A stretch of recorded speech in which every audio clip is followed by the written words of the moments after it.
ನಿಜವಾಗ್ಲೂ ಎಣ್ಣೀರಿಗೆ ಇಷ್ಟೊಂದು ಡಿಮ್ಯಾಂಡ್ ಇದೆಯಾ? ಇಷ್ಟೊಂದು ರೇಟ್ ಕೊಡ್ತಿದ್ಯಾ? ನಿಜವಾಗ್ಲೂ ಯಾರು ಲಾಭ ದುಡ್ಡು ಮಾಡ್ತಾ ಇರೋದು? ಹಾಯ್ ಎಲ್ರಿಗೂ ನಮಸ್ಕಾರ. ವಿಷಯ ಏನಪ್ಪ ಅಂತಂದರೆ, ನಾನೊಂದು ವೀಡಿಯೋ ಮಾಡಿದ್ದೆ ನೆನ್ನೆ. ಎಣ್ಣೀರ್ದು ದಲ್ಲಾಳಿಗಳು ಸಿಕ್ಕಾಬಟ್ಟೆ ಅಬ್ರಾ ರೇಟ್ಗಳು ಕಡಿಮೆಗೆ ರೈತರುಗಳಿಗೆಲ್ಲ ಮೋಸ ಮಾಡ್ತಿದ್ದಾರೆ ಅಂತ ಸುಮಾರು ಜನ ಕಮೆಂಟ್ ಮಾಡಿದ್ದಾರೆ ನನಗೆ. ಗುರು ನೀನೇ ಸುಳ್ಳು ಹೇಳ್ತಾ ಇದೀಯಾ, ಸುಮ್ಮನೆ ರೈತರುಗಳಿಗೆಲ್ಲ ಮಿಸ್ಗೈಡ್ ಮಾಡ್ತಾ ಇದೀಯ ನೀನು. ರೇಟೇ ಅಷ್ಟಿಷ್ಟೊಂದಿಲ್ಲ, ಬರೀ 30 ರೂಪಾಯಿ 35 ರೂಪಾಯಿ ರೇಟು, ಅಂಗಡಿನಲ್ಲಿ 50 ರೂಪಾಯಿ ಕೊಡ್ತಾವ್ರೆ ಅಂತ. ಅಣ್ಣ ನೀನು ಯಾವುದೋ ಕಾಲದಲ್ಲಿ ಕುಡ್ದಿರ್ತೀರ ಕಣ್ರು. ಹೋಗ್ಬಿಟ್ಟು ರೀಸೆಂಟಾಗಿ ಅಂದರೆ ಇತ್ತೀಚಿನ ದಿನದಲ್ಲಿ ಹೋಗ್ಬಿಟ್ಟು ಯಾವಾಗಾರ ರೇಟ್ ಕೇಳ್ರಿ, ಎಣ್ಣೆ ರೇಟ್ ಎಷ್ಟಾಗಿದೆ ಅಂತ. ಬರೀ ಎಣ್ಣೆ ರೇಟ್ ಕೇಳಿದ್ರೆ ಎಲ್ಲಿ ಗೊತ್ತಾಗುತ್ತೆ ನಿಮಗೆ? ಅವಾಗ ಹೋಗ್ಬಿಟ್ಟು ಎಣ್ಣೆ ರೇಟ್ಗಳನ್ನ ಕೇಳ್ರಿ, ಎಷ್ಟಾಗಿದೆ ಅಂತ ಹೇಳ್ತಾರೆ.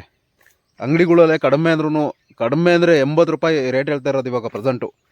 ಅಂಗಡಿ ಕೂತು ಮಾರೋರು 80ರಿಂದ 100 ರೂಪಾಯಿ ಮಾರ್ತಾವ್ರೆ. ಅಂಥದ್ರಲ್ಲಿ ನೀವು ಹೇಳ್ತೀರಾ 35 ರೂಪಾಯಿ 50 ರೂಪಾಯಿ ಕೊಡ್ತಾವ್ರೆ ಅಂತ. ಅದರಲ್ಲೂ ಕೆ ಆರ್ ಮಾರ್ಕೆಟು ಮಂಡ್ಯ ಅದೆಲ್ಲ ಹೇಳ್ತೀರಾ.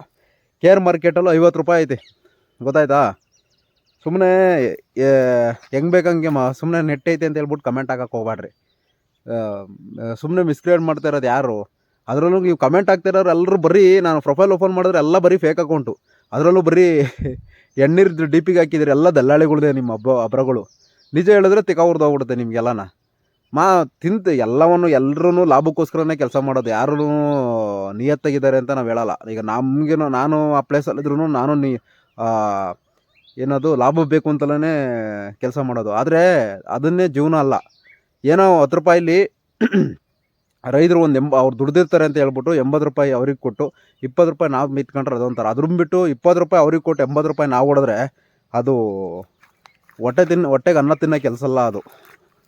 ಅದನ್ನು ಹೇಳಿದ್ರೆ ಕೆಲವಷ್ಟು ಜನಕ್ಕೆ ತಿಕ್ಕ ಉರಿದು ಹೋಗ್ಬಿಡುತ್ತೆ. ನೀವು ಫುಲ್ಲು ಇವ್ರಿಗೆಲ್ಲ ರೈತರುಗಳಿಗೆಲ್ಲ ಮಿಸ್ಗೈಡ್ ಮಾಡ್ತಾಯಿದ್ದೀರಾ, ವಿಡಿಯೋ ಡಿಲೀಟ್ ಮಾಡು, ಹಂಗೆ ಹಿಂಗೆ ಅದು ಇದು ಅಂತಾನೆ.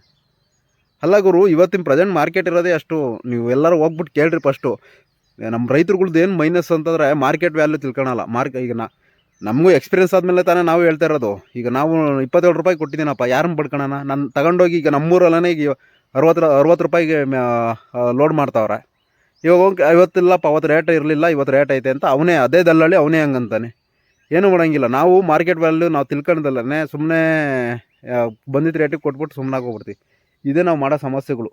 ಆದಷ್ಟು ನಮ್ಮ ರೈತರುಗಳು ಒಬ್ಬಲ್ದಿರೆ ಒಂದಿನ ಲೇಟ್ ಆಗ್ಬೋದು, ಒಬ್ಬಲ್ದಿರ ಇನ್ನೊಬ್ರಂತೆಲ್ಲ ಕೇಳ್ಬಿಟ್ಟು ವಿಚಾರಿಸ್ರಿ, ಮಾರ್ಕೆಟ್ ವ್ಯಾಲ್ಯೂ ವಿಚಾರಿಸ್ಕೊಂಬಿಟ್ಟು ಆಮೇಲೆ ವ್ಯವಹಾರ ಮಾಡಿರಿ.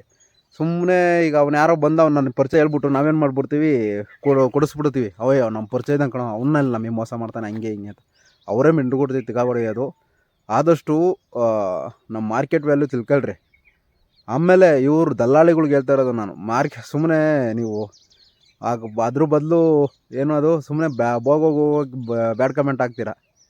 ವಿಡಿಯೋ ಡಿಲೀಟ್ ಮಾಡೋ ಗುರು ನೀನು ಹಂಗೆ ಹಿಂಗೆ ಅಂತ. ಇರೋ ಫ್ಯಾಕ್ಟ್ ಹೇಳಿದ್ರೆ ಎಲ್ಲ ನಿಮಗೆಲ್ಲ ತಿಕ್ಕಾವ್ರದ್ದು ಹೋಗ್ಬಿಡುತ್ತೆ ಅಲ್ವರ? ಅಂತ ಕರೆಕ್ಟಾಗಿ ನಿಯತ್ತಾಗಿ ಕರೆಕ್ಟಾಗಿ ರೇಟ್ ಕೊಟ್ಬಿಟ್ಟು ತಗೊಬೇಕು. ಅದನ್ನು ಬಿಟ್ಟು ಸುಮ್ಮನೆ ಸುಳ್ಳು ಹೇಳ್ಕೊಂಡು ದೇವ್ರಿಗೆ ಕಾಯಬೇಕು, ಲಾಭ ಬೇಕು, ಇವೆಲ್ಲ ಯಾಕೆ ಅಂತ ನಿಯತ್ತಾಗಿ ದುಡಿತಾ ಇರೋರಿಗೆ ಸಿಟ್ಟೇನಕ್ಕೆ ಬರ್ತೀರಿ? ಫಸ್ಟ್ ಆಫ್ ಆಲ್ ನಿಮಗೆ ಕರೆಕ್ಟಾಗಿದ್ದಾರೆ. ಏನು ದರಿದ್ರ ಜನಗಳು.